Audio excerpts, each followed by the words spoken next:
Horror Stories by Ambrose Bierce. An Inhabitant of Carcosa by Ambrose Bierce. For there be divers sorts of death, some wherein the body remaineth, and in some it vanisheth quite away with the spirit. This commonly occurreth only in solitude, such is God's will, and none seeing the end, we say the man is lost, or gone on a long journey, which indeed he hath, but sometimes it hath happened in sight of many, as abundant testimony showeth. In one kind of death the spirit also dieth, and this it hath been known to do while yet the body was in vigor for many years. Sometimes, as is veritably attested, it dieth with the body, but after a season is raised up again in that place where the body did decay.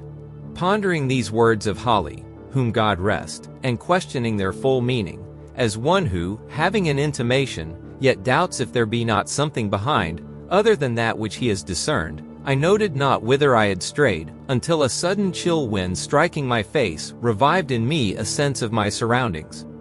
I observed with astonishment that everything seemed unfamiliar. On every side of me stretched a bleak and desolate expanse of plain, covered with a tall overgrowth of sere grass, which rustled and whistled in the autumn wind with heaven knows what mysterious and disquieting suggestion. Protruded at long intervals above it, stood strangely shaped and somber-colored rocks, which seemed to have an understanding with one another and to exchange looks of uncomfortable significance, as if they had reared their heads to watch the issue of some foreseen event. A few blasted trees here and there appeared as leaders in this malevolent conspiracy of silent expectation. The day, I thought, must be far advanced, though the sun was invisible, and although sensible that the air was raw and chill, my consciousness of that fact was rather mental than physical. I had no feeling of discomfort. Over all the dismal landscape, a canopy of low, lead-colored clouds hung like a visible curse. In all this there were a menace and a portent, a hint of evil, an intimation of doom.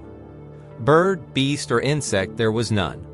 The wind sighed in the bare branches of the dead trees, and the gray grass bent to whisper its dread secret to the earth, but no other sound nor motion broke the awful repose of that dismal place. I observed in the herbage a number of weather-worn stones, evidently shaped with tools. They were broken, covered with moss, and half sunken in the earth. Some lay prostrate, some leaned at various angles, none was vertical.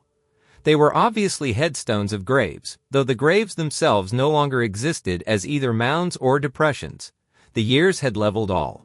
Scattered here and there, more massive blocks showed where some pompous tomb or ambitious monument had once flung its feeble defiance at oblivion. So old seemed these relics, these vestiges of vanity and memorials of affection and piety, so battered and worn and stained, so neglected, deserted, forgotten the place, that I could not help thinking myself the discoverer of the burial ground of a prehistoric race of men whose very name was long extinct.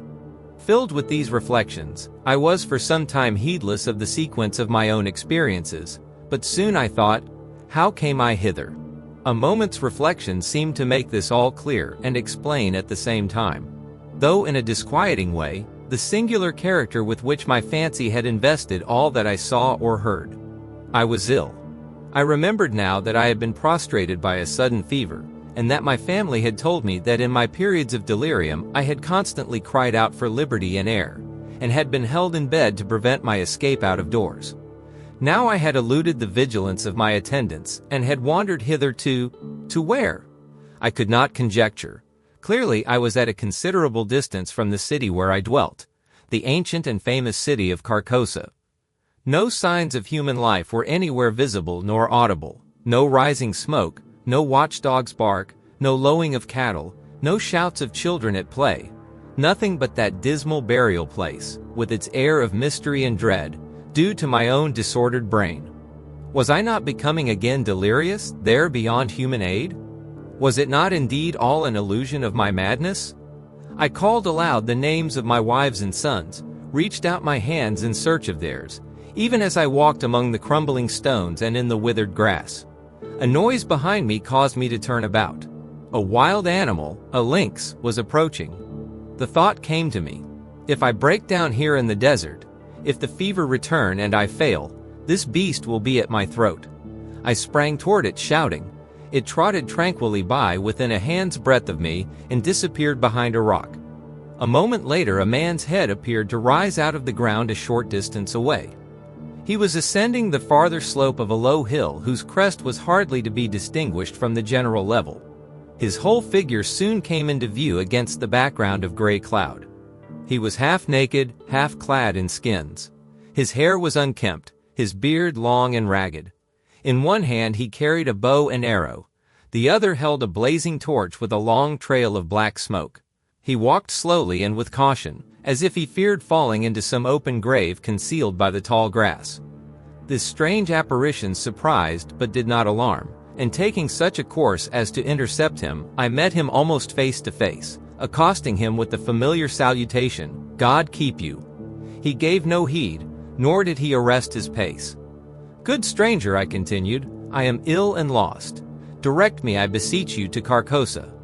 The man broke into a barbarous chant in an unknown tongue, passing on and away. An owl on the branch of a decayed tree hooted dismally and was answered by another in the distance. Looking upward, I saw through a sudden rift in the clouds Aldebaran and the Hyades. In all this there was a hint of night: the lynx, the man with the torch, the owl.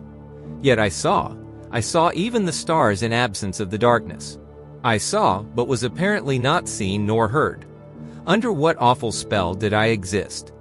I seated myself at the root of a great tree, seriously to consider what it were best to do. That I was mad I could no longer doubt, yet recognized a ground of doubt in the conviction. Of fever I had no trace. I had, withal, a sense of exhilaration and vigor altogether unknown to me, a feeling of mental and physical exaltation. My senses seemed all alert. I could feel the air as a ponderous substance. I could hear the silence. A great root of the giant tree against whose trunk I leaned as I sat, held enclosed in its grasp a slab of stone, a part of which protruded into a recess formed by another root. The stone was thus partly protected from the weather, though greatly decomposed. Its edges were worn round, its corners eaten away, its surface deeply furrowed and scaled. Glittering particles of mica were visible in the earth about it, vestiges of its decomposition.